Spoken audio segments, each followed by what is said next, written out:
Ryan azatubera urwibutso ruhoraho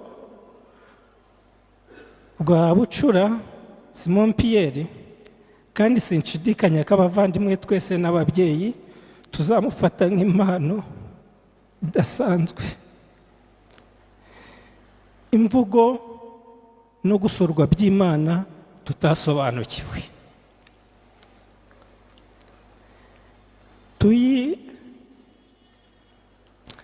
Ikibazo nuko atabyumva.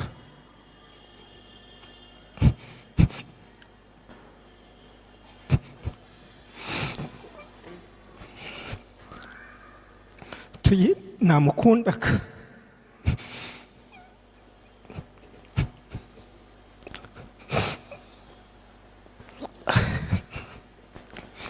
ariko ntabwo yari abizi.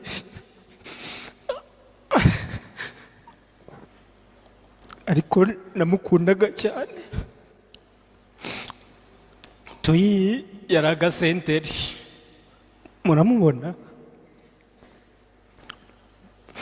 Bavuga ko nanjye nkiri muto nari agasenteri.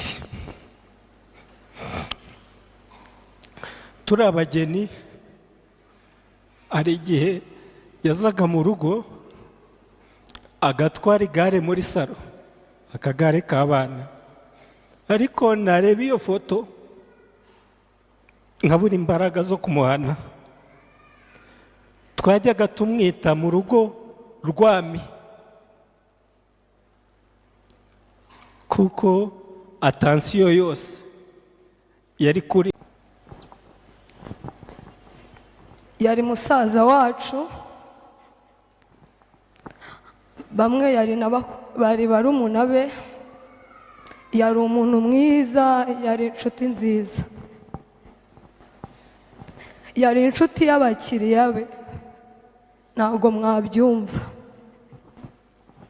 Yari umuntu utangaje mu buzima bwa buri munsi.